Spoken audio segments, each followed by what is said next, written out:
बच्चों, पिछले वीडियो में अपन ने धर्मनिरपेक्षता के भारतीय मॉडल के बारे में पढ़ा था।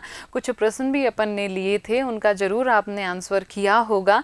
आज अपन लेंगे भारतीय धर्मनिरपेक्षता का जो मॉडल है उसकी आलोचनाएं। भारतीय धर्मनिरपेक्षता का मॉडल अपन ने जाना था। अपन ने ये भी जाना था कि आज भी भारतीय राजसत्ता का धर्मनिरपेक्षता का चरित्र क्यों बरकरार है। इन सब बातों के बावजूद भारतीय धर्मनिरपेक्षता का जो मॉडल है उसकी कुछ आलोचनाएं विचारकों द्वारा, आलोचकों द्वारा की जाती हैं। तो अपन जान लेते हैं क्या है ये आलोचनाएं, ऐसी कौन सी बातें हैं, ऐसे कौन से तथ्य हैं जो कि भारतीय धर्मनिरपेक्षता के मॉडल को आलोचनाओं की श्रेणी में ले आती हैं।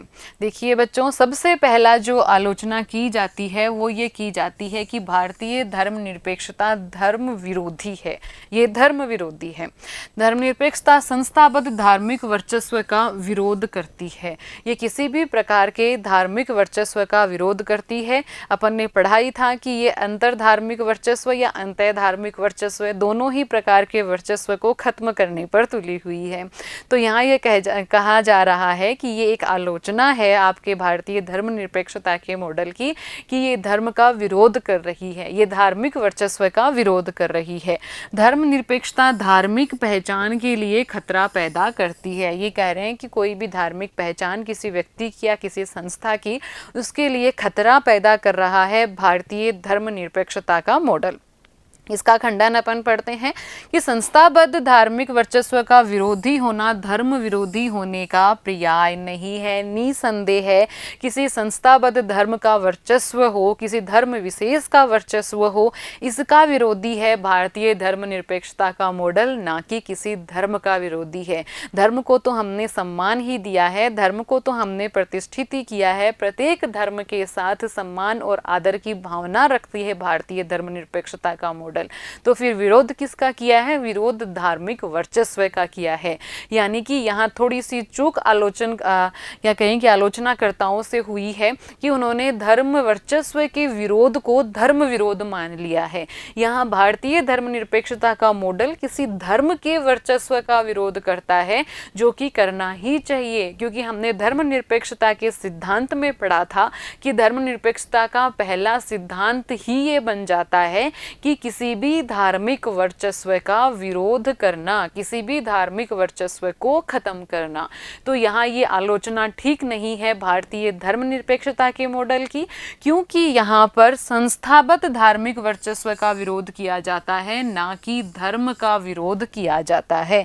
हमारी धर्मनिरपेक्षता तो धार्मिक स्वतंत्रता और समानता को बढ़ावा देती है। हमारी धर्मनिरपेक्षता के तहत हमारे संविधान में भी इस तरह के प्रावधान किए गए हैं कि भारतीय धर्मनिरपेक्षता हर धर्म के प्रति सम्मान और समानता को बढ़ावा दे रही है। इस तरह के प्रावधान भी हमारे संविधान में है। यहाँ तक कि मूल अधिकार भी हमारे संविधान में दिए गए हैं कि धार्मिक स्वतंत्रता का अधिकार हमने मूल अधिकारों की श्रेणी में डाल दिया। तो फिर धर्म विरोधी कहने का कोई औचित्य नहीं रह जाता है। देखते हैं दूसरी आलोचना क्या है। दूसरी आलोचना है कि इसको पश्चिम से आयातित माना गया है। कह रहे हैं कि जो ये धर्मनिरपेक्षता है ना, ये पश्चिम की विचारधारा है, पश्चिम से आयातित है और इस पर ईसाईयत का प्रभाव है, जिसको कि भारत ने अपनी जमीन में रोप लिया है। मतलब ये कोई पश्चिमी पौधा है और ये देखे बिना कि यहाँ की जलवायु कैसी है, यहाँ की मिट्टी कैसी है, बस हमने एक पश्चिम का अंधानुकरण करते हुए इसको अपने यहाँ अपना लिया है। तो क्या ये सच है? इसके जवाब में अपन एक बात कर लेते हैं कि आज जो ये जींस पहनते हैं सब लोग, आज हिंदुस्तान की कितने प्रतिशत आबादी जींस पहनती है? चाहे महिलाएं हैं, चाहे पुरुष हैं, चाहे बच्चे हैं, चाहे युवा हैं, तो बहुत सारे लोग हैं जो अपन जिसको कहें कि जींस है वो पहनते हैं। क्या ये जींस भारतीय है? क्या ये पश्चिम से आयातित नहीं है? और जो अब पिज्ज़ा, बर्गर ये खाया जाता है आजकल, जो ये खाना जो कि लगभग हिंदुस्तान के हर कोने में खाया जा रहा है, ये कहाँ से आया है? क्या ये भारतीय पाक कला है? क्या ये भारत का व्यंजन है? और भी ऐसी बहुत सारी चीज़ें हैं, आप इंटरनेट मान लीजिए, इंटरनेट की सुविधा है, पश्चिम से आई है। बहुत सारे ऐसे आविष्कार हैं जो कि यूरोपीय देशों ने किए हैं, पश्चिमी देशों ने किए हैं, आज हम उनका इस्तेमाल कर रहे हैं। तो ऐसी कोई चीज़, कोई भी चीज़ जो हमारे लिए उपयोगी हो, जो हमारे लिए अच्छी हो, सिर्फ इस आधार पर उसका उपयोग ना करें क्योंकि वो पश्चिम से आयातित है, क्योंकि उसको पश्चिम में उसका आविष्कार हुआ है। ये तो एक जवाब हो गया। लेकिन दूसरा जवाब अपन माने कि भारतीय धर्मनिरपेक्षता कहाँ पूरी तरह से ईसाइयत से जुड़ी है, और ना ही ये भारतीय जमीन पर सीधा सीधा पश्चिमी आरोपण है। हमने जाना था कि पश्चिमी जो यूरोपीय मॉडल है वहाँ तो धर्म और राज्य को पूरी तरह अलग कर दिया है, वहाँ धर्म अलग है, राज्य अलग है। हमने कहाँ इस धर्मनिरपेक्षता को ऐसा का ऐसा अपनाया है। जो इस धर्मनिरपेक्षता में समानता का जो भाव था, पश्चिमी मॉडल में धर्मनिरपेक्षता के यूरोपीय मॉडल में जो समानता वाली बात थी, व्यक्तिगत स्वतंत्रता वाली बात थी, उसको हमने अपनाया है।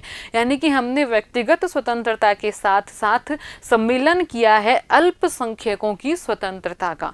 तो हमने ऐसा का ऐसा नहीं अपनाया, हमने अपनी संस्कृति के अनुसार, अपनी विविधताओं के अनुसार उसमें वांछित परिवर्तन करते हुए, उसको और परिष्कृत करते हुए उसको अपनाया है।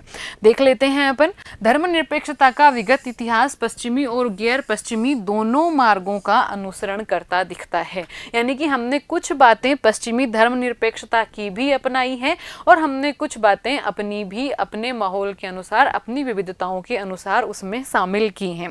पश्चिमी चर्च और राज्य के संबंध विच्छेद का सवाल केंद्रीय था। जैसा अभी अभी मैंने आपको बताया कि वहाँ तो सबसे जो धर्मनिरपेक्षता का प्राथमिक उद्देश्य था वो यही था कि धर्म अलग रहेगा, राज्य अलग रहेगा, दोनों का संबंध विच्छेद। लेकिन भारतीय धर्मनिरपेक्षता का केंद्रीय तत्व क्या है, मूल तत्व क्या है? भारतीय धर्मनिरपेक्षता का केंद्रीय तत्व, मूल तत्व है शांतिपूर्ण सह अस्तित्व। कि जितने भी धर्म हमारे देश में हैं, उन धर्मों के अंतर्गत जितने भी संप्रदाय हैं, जितने भी पंथ हैं, वो सब लोग आपस में शांतिपूर्ण रहें, वो आपस में सद्भावना के साथ रहें, सहिष्णुता के साथ रहें।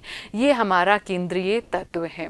तो ये भी आलोचना एक तरह से गलत है भारतीय धर्मनिरपेक्षता की कि ये पश्चिम से आयातित है। पश्चिम से आयातित ना होकर हमने पश्चिम की कुछ अच्छी बातों को शामिल करके अपना एक परिष्कृत मॉडल बनाया है धर्मनिरपेक्षता का। अगली आलोचना देखते हैं कि इस पर अल्पसंख्यकवाद हावी है।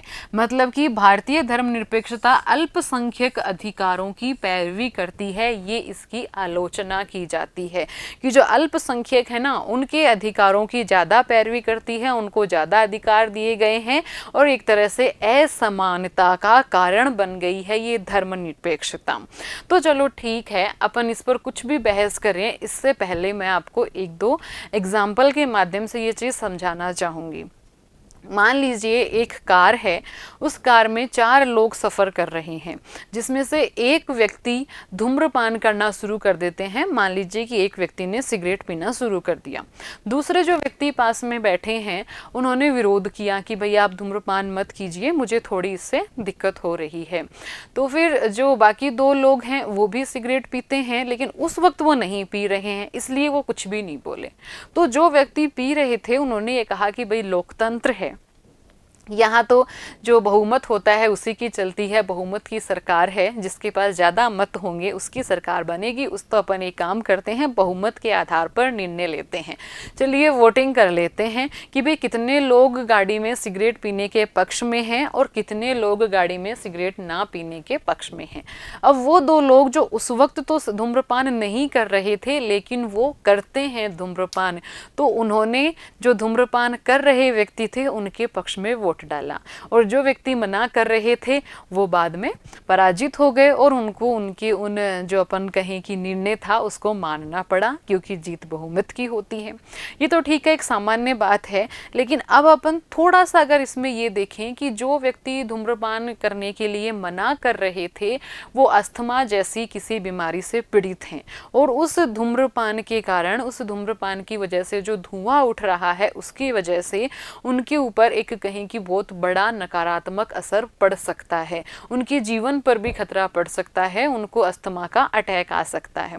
ऐसे में वो मना करते हैं, लेकिन फिर वही वोटिंग हुई और पक्ष में गया कि सिगरेट पीना गाड़ी में गलत नहीं है, पी लेनी चाहिए। तो अब क्या उनके जीवन के ऊपर भी खेलते हुए, उनके जीवन की परवाह ना करते हुए, उनके स्वास्थ्य की परवाह ना करते हुए उस निर्णय को मान लेना चाहिए? यानी कि जो बहुसंख्यक हैं उनका निर्णय इसलिए मान लेना चाहिए क्योंकि वो ज़्यादा संख्या में हैं, उनके पास ज़्यादा वोट हैं, और चाहे वो निर्णय किसी अल्पसंख्यक के जीवन पर ही खतरा क्यों ना हो, किसी अल्पसंख्यक के स्वास्थ्य पर ही खतरा क्यों ना हो, तो वहाँ जो व्यक्ति जो एक है उन तीन की तुलना में उसके स्वास्थ्य पर खतरा मंडरा रहा है, उसकी रक्षा करने के लिए अल्पसंख्यक व्यक्तियों को कुछ अधिकार हमारा संविधान दे देता है कि भाई उनकी जीवन की रक्षा हो सके, उनके स्वास्थ्य की रक्षा हो सके। तो कोई बहुसंख्यक हैं वो ठीक है, कोई दिक्कत नहीं है, आपस में सहमति से निर्णय लिया जाता है, बहुमत से निर्णय लिया जाता है, लेकिन ऐसा निर्णय जो कि किसी के जीवन पर खतरा बन जाए, किसी की स्वतंत्रता पर खतरा बन जाए, किसी की समानता पर खतरा बन जाए, तो उस खतरे से उस व्यक्ति को बचाने के लिए जो कि अल्पसंख्यक है, सरकार उनको कुछ विशेष अधिकार देती है, संविधान उनको कुछ विशेष अधिकार देता है। एक और एग्जाम्पल ले लेते हैं, फिर समानता की बात करते हैं। समानता, हमने सबको समानता दे दी, ये वाली बात अपन पहले भी कर चुके हैं कि सबको साथ समानता का व्यवहार किया जाएगा, ठीक है समानता। अब एक कल्पना कीजिए कि कहीं जाना है और जो टिकट मिल रही है, या फिर अपन चलिए एक बात कर लेते हैं कि हाँ एक पिक्चर हॉल है, यानी कि सिनेमा हॉल है जो कि फर्स्ट फ्लोर पर है, प्रथम तल पर है, और वहाँ सब लोग मूवी देखने जाना चाहते हैं, फिल्म देखने जाना चाहते हैं। अब वहाँ ना तो किसी प्रकार की लिफ्ट की व्यवस्था है, ना ही किसी प्रकार के किसी व्हील चेयर की व्यवस्था है। तो जो व्यक्ति युवा है, जो पूर्णतः स्वस्थ है, वो तो फिल्म देख लेगा, और जो बुजुर्ग हैं, जो विकलांग हैं, और जो मान लीजिए किसी व्यक्ति की अभी अभी और टांग टूट गई है, तो उन लोगों को वो अधिकार नहीं मिल पाएगा। तो क्या वो समानता वहाँ रह पाई? सबको समान अधिकार दिया था फिल्म देखने का, तो वो लोग नहीं देख सकते और फिर कहेंगे कि समानता का अधिकार है।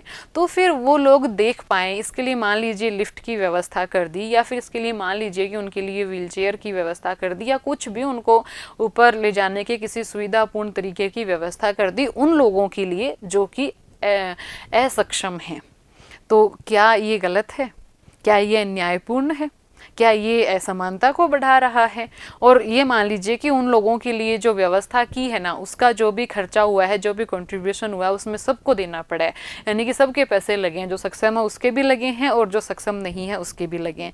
तो क्या आप मना करेंगे कि नहीं नहीं इनके लिए कोई व्यवस्था नहीं करनी चाहिए, कोई व्हीलचेयर नहीं होनी चाहिए, या फिर कोई लिफ्ट नहीं होनी चाहिए, कोई ऐसा तरीका नहीं होना चाहिए इनको ऊपर चढ़ाने का, ये चढ़ पाए तो ठीक, नहीं चढ़ पाए तो मत देखो फिल्म? तो क्या ऐसा समाज हम चाहते हैं? क्या इसे कहेंगे लोकतांत्रिक समाज? तो यही है कि कोई असक्षम है, उसको सक्षम बनाने के लिए, उसको समानता के स्तर पर लाने के लिए कुछ विशेष अधिकार अगर उनको संविधान द्वारा दिए जाते हैं तो वो अन्यायपूर्ण नहीं होते हैं, वो अन्याय की श्रेणी में नहीं आते हैं, वो असमानता की श्रेणी में नहीं आते हैं। देख लेते हैं अपन इसके बारे में कि जिस हद तक अल्पसंख्यकों के अधिकार उनके मौलिक हितों की रक्षा करते हैं उस हद तक वो जायज़ हैं। मतलब कि उनके मौलिक हितों की रक्षा करना, जैसे कि अपन ने पहले एग्जाम्पल में देखा, उनके स्वास्थ्य की रक्षा करना, उनके जीवन की रक्षा करना, उनकी धार्मिक स्वतंत्रता की रक्षा करना, अगर वो उनको दिए गए विशेष अधिकार उनके मौलिक हितों की रक्षा कर रहे हैं, उनके मौलिक अधिकारों की रक्षा कर रहे हैं, तब तक वो गलत नहीं है। हाँ, अगर उनके उन विशेष अधिकारों की वजह से किसी अन्य वर्ग के मूल अधिकार हैं उनमें कटौती हो रही है, किसी अन्य वर्ग को इतना बड़ा हर्जाना भुगतना पड़ रहा है कि उसके मूल अधिकार, उसकी स्वतंत्रताओं में कटौती हो रही है, तब अपन उनको, उन विशेष अधिकारों को नाजायज कह सकते हैं। अल्पसंख्यक अधिकारों की पैरवी न्याय के अनुसार होती है, ऐसे में इन अधिकारों को विशेष सुविधा के रूप में नहीं लेना चाहिए। मतलब कि विशेष अधिकार एक न्यायपूर्ण समाज की स्थापना के लिए दिए जा रहे हैं उनको। जैसे कि अपन ने दूसरा वाला वाला एग्जाम्पल पढ़ा कि सबको समान अधिकार मिल सके, किस चीज का, वो फिल्म देखने का जो कि सिनेमा हॉल में लगी है, इसलिए बुजुर्गों को, इसलिए असक्षम लोगों को कुछ विशेष अधिकार दिया ताकि वो भी वो उस अधिकार का, वो भी उस कहीं की मनोरंजन का लाभ ले सकें, जो कि हमारे ही देश के, हमारे ही समाज के नागरिक हैं। तो ये जो अल्पसंख्यकों को विशेष अधिकार दिए गए हैं, ये एक तरह से न्याय की स्थापना के लिए, उनको समानता के देने के लिए, समानता के स्तर पर लाने के लिए ही किए गए हैं। तब तक ये जायज हैं जब तक ये मौलिक हितों की रक्षा कर रहे हैं, जब तक ये समानता की स्थापना कर रहे हैं, जब तक ये न्यायपूर्ण समाज की स्थापना कर रहे हैं। अगली आलोचना लेते हैं। अगली आलोचना है अतिशय हस्तक्षेपकारी, मतलब कि बहुत ज़्यादा हस्तक्षेप करता है भारतीय धर्मनिरपेक्षता का मॉडल, कि धर्म के किसी भी मामले में टांग अड़ा देता है कि भाई आपको 3 तलाक वाला कानून खत्म करना पड़ेगा, जो सबरीमला मंदिर है उसके अंदर महिलाओं को जाने की छूट देनी पड़ेगी, सती प्रथा को आपको खत्म करना पड़ेगा, जो ये दहेज प्रथा चल रही है इसके लिए अगर किसी को सताया गया तो फिर जेल हो जाएगी। तो इस तरह की मतलब कि इन मामलों में हस्तक्षेप करता है। तो ऐसा हस्तक्षेप नहीं करना चाहिए, ऐसा कहते हैं आलोचक कि ना धार्मिक स्वतंत्रता को खत्म कर रहा है हस्तक्षेप के नाम पर, किसी भी धर्म के जो अधिकार हैं उनको खत्म कर रहा है भारतीय धर्मनिरपेक्षता का मॉडल। देखिए क्या कहते हैं कि धर्मनिरपेक्षता है ना, ये उत्पीड़नकारी है, मतलब कि ये दमन कर रहे हैं धार्मिक लोगों का, समुदायों की धार्मिक स्वतंत्रता में ये अतिशय हस्तक्षेप करती है कि जो समुदाय की धार्मिक स्वतंत्रता है उसमें बहुत ज़्यादा हस्तक्षेप किया जा रहा है भारतीय धर्मनिरपेक्षता के मॉडल द्वारा। अल्पसंख्यकों को शिकायत है कि सामाजिक सुधारों के नाम पर राज्य उनके निजी कानूनों में दखल देता है। ये अपन ने पढ़ाई था 3 तलाक वाले मामले में, आपने न्यूज़ चैनल्स में खूब देखा होगा, अपने न्यूज़पेपर में खूब पढ़ा होगा कि किस तरह से जो धर्म के आका हैं या फिर जो आलोचक हैं वो ये कह रहे हैं कि सरकार सुधार के नाम पर और ज़बरदस्ती उनके कानूनों में हस्तक्षेप कर रही है। जो उनके धार्मिक कानून हैं, जो उनके कहीं की अपन ईश्वर के कानून हैं, उनमें सरकार हस्तक्षेप कर रही है और नाम क्या लगा रही है, धार्मिक सुधारों का नाम लगा रही है। ये भी आरोप है कि राज्य बहुसंख्यकों से प्रभावित होकर अल्पसंख्यकों के मामले में दखल देता है। ऐसा भी कहा जाता है कि सरकार है, क्योंकि ज़्यादा जो वोट सरकार को मिलने हैं वो तो कहाँ से मिलेंगे, बहुसंख्यकों से मिलेंगे, इसलिए सरकार उनसे ज़्यादा प्रभावित होती है और उनकी बातों में आकर, उनके दबाव में आकर और अल्पसंख्यकों के साथ सरकार द्वारा अपन कहें कि भेदभाव किया जा रहा है। उनके जो बोलें कि अपन धार्मिक जो उनके कानून हैं, जो धार्मिक उनके रीति रिवाज हैं, उनमें सरकार जानबूझकर हस्तक्षेप कर रही है, वो बहुसंख्यक जो हैं उनके कहने से कर रही है। तो देखिए अपन इसका खंडन, सबसे पहली बात तो ये कि उत्पीड़नकारी है ये, तो ऐसा आज तक कोई भी देखने में नहीं आया है, कोई भी तथ्य या कोई भी प्रमाण कि जहाँ पर सरकार ने बिना किसी सामाजिक सुधार के और बिना किसी कारण से निरुद्देश्य ही किसी धर्म के रीति रिवाजों पर या किसी धर्म के कानूनों में हस्तक्षेप किया है। जहाँ किसी एक वर्ग का उत्पीड़न हो रहा था, जहाँ किसी एक वर्ग का उत्पीड़न हो रहा था, किसी एक वर्ग का शोषण हो रहा था, उसके साथ भेदभाव हो रहा था, वहीं हमारे धर्मनिरपेक्षता के मॉडल ने हस्तक्षेप किया है। और दूसरी बात आई बहुसंख्यकों के द्वारा प्रभावित होकर अल्पसंख्यकों को और उत्पीड़ित करने की, उनके हस्तक्षेप करने की, तो ये बात है, तो ये तो पूर्णतः ही गलत है ये वाली बात तो, क्योंकि अल्पसंख्यकों को सरकार ने बहुत सारे विशेषाधिकार दे रखे हैं, जिसकी वजह से बहुसंख्यक हैं वो ये कहते हैं कि सरकार उनके अधिकारों की पैरवी कर रही है, सरकार उनकी तरफ ज़्यादा ध्यान दे रही है और बहुसंख्यकों को उनकी वजह से और कहीं कि अपन कुछ झेलना पड़ रहा है। तो ये भी एक पूरी तरह से निराधार आलोचना है कि सरकार बहुसंख्यकों के कहने में आकर अल्पसंख्यकों के कानूनों में हस्तक्षेप कर रही है। सरकार या फिर हमारा संविधान वहीं हस्तक्षेप करता है जहां सामाजिक सुधार की जरूरत होती है, जहां धार्मिक आधार पर समाज में किसी कुप्रथा या किसी कुरीति ने जन्म ले लिया है। देखिए, देखते हैं अपन क्या है खंडन, कि भारतीय धर्मनिरपेक्षता का स्वरूप उत्पीड़नकारी नहीं है, सुधारवादी है। भारतीय धर्मनिरपेक्षता ने तभी हस्तक्षेप किया है जब सुधार की आवश्यकता थी, चाहे वो सती प्रथा हो, चाहे वो अपन जैन समाज की संथारा प्रथा कहें, चाहे वो 3 तलाक कहें, तो तब ही भारतीय धर्मनिरपेक्षता ने, भारतीय सरकार ने हस्तक्षेप किया जब वहाँ सुधार की बहुत ज़्यादा जरूरत थी, ना कि किसी धर्म विशेष का उत्पीड़न करने के लिए। अल्पसंख्यकों के निजी कानून में दखल देने का उद्देश्य अंतः धार्मिक वर्चस्व को समाप्त करना है। ऐसा पहले भी अपन पढ़ चुके हैं कि अंतः धार्मिक वर्चस्व यानी कि किसी एक वर्ग का वर्चस्व है। अगर किसी धर्म के अंदर किसी एक वर्ग विशेष का उत्पीड़न हो रहा है, किसी एक वर्ग विशेष के खिलाफ, किसी एक समुदाय विशेष के खिलाफ कोई प्रथा है, कोई कुरीति है, किसी धर्म का निजी कानून है, तो निसंदेह सरकार उस पर हस्तक्षेप करेगी और सरकार को करना भी चाहिए। क्योंकि अगर धर्म के नाम पर भी किसी समुदाय के साथ, किसी वर्ग के साथ गलत व्यवहार किया जा रहा है, उसकी स्वतंत्रताओं का, उसके अधिकारों का हनन किया जा रहा है, तो वो पूर्णतया गलत है और इसमें सरकार द्वारा हस्तक्षेप निसंदेह किए जाता रहना चाहिए। और जब भी कोई सुधारवादी कार्य होता है तो आलोचनाएं तो होंगी ही। अगली आलोचना देख लेते हैं अपन। अगली आलोचना है वोट बैंक की राजनीति। कि धर्मनिरपेक्षता है ना, उसको राजनेताओं ने वोट बैंक की राजनीति में तब्दील कर दिया है कि ये लोग वोट लेने के लिए और इस तरह के काम करते हैं। वोट लेने के लिए अल्पसंख्यकों को और अपन कहें कि मतलब कि खुश करने के लिए तुष्टीकरण करते हैं और उनसे वोट मांगते हैं। धर्मनिरपेक्षता वोट बैंक की राजनीति को बढ़ावा दे रही है। राजनेता लोग हैं वो धर्म के नाम पर, धर्मनिरपेक्षता के नाम पर वोट मांगते हैं। अल्पसंख्यकों के वोट पाने की खातिर राजनेता उनके लिए कोई नीति बनाने का दावा करते हैं। राजनेता ये दावा करते हैं कि भाई आपके लिए मैं ये कानून बनवा दूंगा, ये नीति बनवा दूंगा, बस आप मुझे वोट दीजिए। ये इसकी आलोचना की जाती है। तो देखिए बच्चों, इस बारे में अपन सबसे पहले तो ये बात जान लें कि कोई राजनेता जो कि बहुमत प्राप्त करेगा वो जीतेगा। तो कोई भी व्यक्ति चुनाव क्यों लड़ता है? इसलिए कि मुझे हारना है, ये उद्देश्य होता है। हर एक व्यक्ति जो कि चुनावी मैदान में उतरता है उसका उद्देश्य ये होता है कि वो चुनाव जीतेगा और सत्ता प्राप्त करेगा, शासन व्यवस्था को संभालेगा। तो जब कोई व्यक्ति चुनावी मैदान में उतरकर वोट मांगता है, अपने वोट बढ़ाने का प्रयास करता है, तो क्या ये गलत है? और अगर वो कोई ऐसी नीति जो कि अल्पसंख्यकों की धार्मिक स्वतंत्रता को बढ़ाती है, बिना किसी और का नुकसान हुए, बिना किसी और को परेशानी हुए, अगर किसी एक वर्ग के लिए ऐसी नीति बनती है कि जिससे वो और अधिक सुखमय, और अधिक अधिकारों का, और अधिक स्वतंत्रताओं का उपभोग कर पाने में सक्षम हो, तो जो धर्मनिरपेक्षता हमारे संविधान ने अपनाई है, जिसका उद्देश्य सभी की स्वतंत्रता की रक्षा हो, सभी को समान अधिकार मिले, उसी उद्देश्य की परियोजना की परिणति नहीं होगी क्या? कि अगर कोई राजनेता वो अपने क्षेत्र के अंदर देखता है, अब जो अपने एमएलए हैं, जो अपने कहें कि अपन एमपी हैं, वही तो जानते हैं अपने क्षेत्र को, तो वही तो अपने नागरिकों की समस्याओं के बारे में जानेंगे।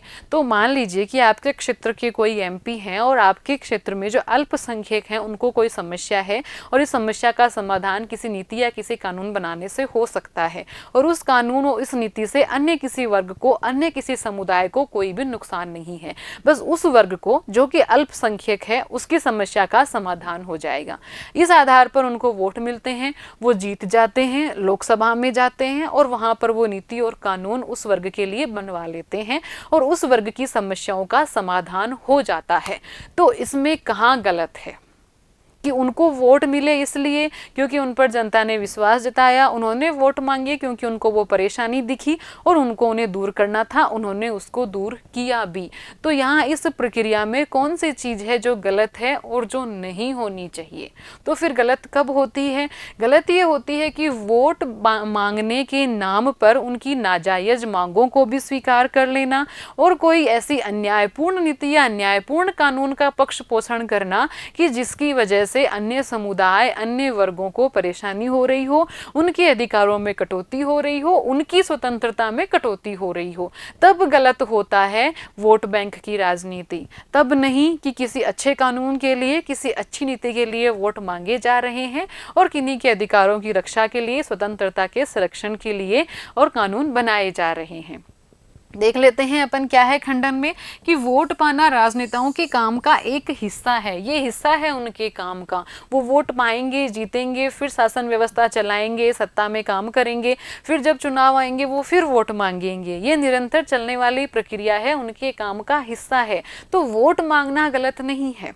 यदि अल्पसंख्यकों का वोट चाहने वाले धर्मनिरपेक्ष राजनेता उनकी इच्छा पूरी करने में सफल होते हैं, मान लीजिए वो अल्पसंख्यकों की परेशानी को दूर करते हैं, उनको उनको वोट मिले अल्पसंख्यकों से, वो उनकी परेशानी को दूर कर देते हैं। तो क्या ये धर्मनिरपेक्ष परियोजना की सफलता नहीं है? यही तो चाहती है हमारी धर्मनिरपेक्ष परियोजना कि हमारे धर्म में रहने वाला हर एक व्यक्ति, चाहे वो किसी भी धर्म को मानने वाला हो, वो समान अधिकारों के साथ, समान स्वतंत्रता के साथ अपना सुखमय सद्भावनापूर्ण जीवन व्यतीत करेगा। तो ये उसी परियोजना की तो परिणति हुई।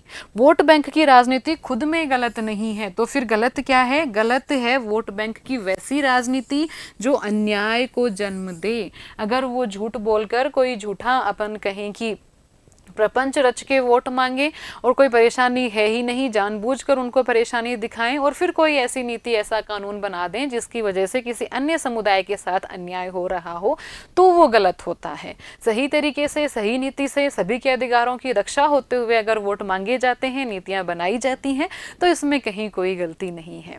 अगली देख लेते हैं अपन, अगली आलोचना क्या है? अगली आलोचना है कि एक असंभव परियोजना। ये कहा जाता है कि ये जो भारतीय धर्मनिरपेक्षता का मॉडल चल रहा है ना, उद्देश्य लेकर कि हम अंतर धार्मिक वर्चस्व को खत्म कर देंगे, अंतर धार्मिक वर्चस्व को खत्म कर देंगे, सभी धर्मों के अंदर, सभी धर्मों के पंथों और संप्रदायों के अंदर आपसी सद्भाव रखेंगे, आपसी सहिष्णुता रखेंगे, तो एक असंभव परियोजना है। ऐसा हो नहीं सकता जी, ऐसा कुछ भी हो जाओ, चाहे क्यों नहीं हो सकता, इसके पीछे एक समस्या है, कह रहे हैं। वो क्या समस्या है? वो समस्या ये है कि जो गहरे धार्मिक मतभेद वाले लोग हैं ना, वो कभी भी शांति से एक साथ रह ही नहीं सकते।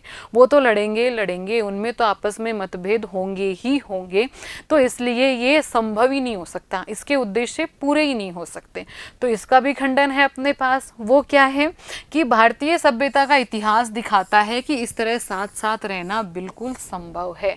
कुछ उदाहरणों को छोड़कर हमारा इतिहास बताता है कि बहुत पुराने समय से, बहुत पुराने जमाने से हम साथ रह के आए हैं। हमारी सभ्यता ने सबको दोनों हाथों से स्वीकार किया है, इसलिए हमारे यहाँ संभव है।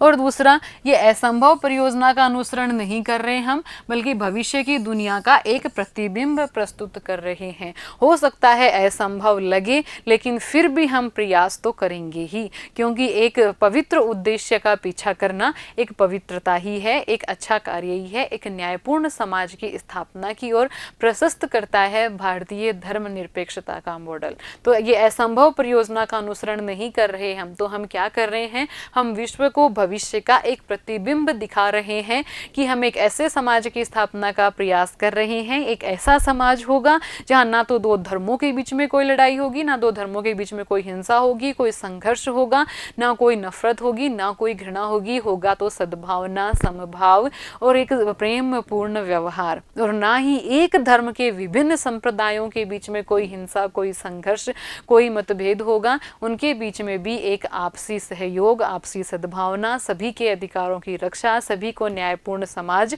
और सभी की गरिमा और प्रतिष्ठा का सम्मान। इस तरह के अपन समाज की स्थापना के उद्देश्य को लेकर चल रहे हैं और एक उदाहरण प्रस्तुत कर रहे हैं पूरे विश्व के सामने। तो ये था अपना भारतीय धर्मनिरपेक्षता का मॉडल, और इसी के साथ अपना ये चैप्टर धर्मनिरपेक्षता समाप्त होता है। बहुत ही शानदार टॉपिक था, इस पर जरूर आप फिर से विचार करना और सोचना। और मैंने एक पहले भी आपको सवाल दिया था कि और आप खोजना कुछ ऐसी बातें, कुछ ऐसे बिंदु जो निकल कर आए कि किस तरह हम और अधिक धार्मिक सद्भावना, धार्मिक सद्भावना और सहिष्णुता को बढ़ा सकते हैं अपने समाज में। हम ऐसा क्या करें कि हमारे समाज में सभी धर्मों के मध्य और सभी धर्म के सभी लोगों के मध्य, सभी जातिगत अपन कहें कि अलग अलग जो लोग हैं, अलग अलग रीति रिवाजों वाले लोग हैं, उनके भी मध्य आपस में बस सद्भावना हो, आपस में कहें कि अपन सहयोग हो, आपस में एक सहिष्णुता हो, एक प्रेम पूर्ण व्यवहार हो। क्या किया जाए? ऐसा कुछ सवाल ले लेते हैं। भारतीय धर्मनिरपेक्षता पर आक्षेप लगाया जाता है कि वो अल्पसंख्यक समुदाय का तुष्टीकरण करता है। मतलब ये अल्पसंख्यक समुदाय है ना, उनको खुश करने के लिए उनकी गलत मांगों को भी मान लेता है, ऐसा कहा जाता है भारतीय धर्मनिरपेक्षता के बारे में। ये आक्षेप कितना सही है और इसका खंडन किन तथ्यों के आधार पर किया जा सकता है, इसका उत्तर आपको लिखना है कि क्या ये सच में तुष्टीकरण कर रहा है या फिर सरकार द्वारा जो उनको विशेष अधिकार दिए जा रहे हैं वो उनकी स्वतंत्रता के लिए, उनको समानता के स्तर पर लाने के लिए आवश्यक हैं। धर्मनिरपेक्षता अतिशय हस्तक्षेपकारी है, कि बहुत ज़्यादा हस्तक्षेप करती है। इस कथन से आप कितने सहमत हैं? कारण सहित आपको उत्तर लिखने। आप सहमत हैं या आप असहमत हैं, दोनों ही आपको लिखकर उसके कारण लिखने। आप सहमत हैं तो उसके कारण लिखिए कि आप क्यों सहमत हैं कि हाँ, हमारी धर्मनिरपेक्षता हस्तक्षेपकारी है, और अगर आप असहमत हैं इस बात से तो आप क्यों असहमत हैं, ये आपको अपने उत्तर में लिखना है। धन्यवाद।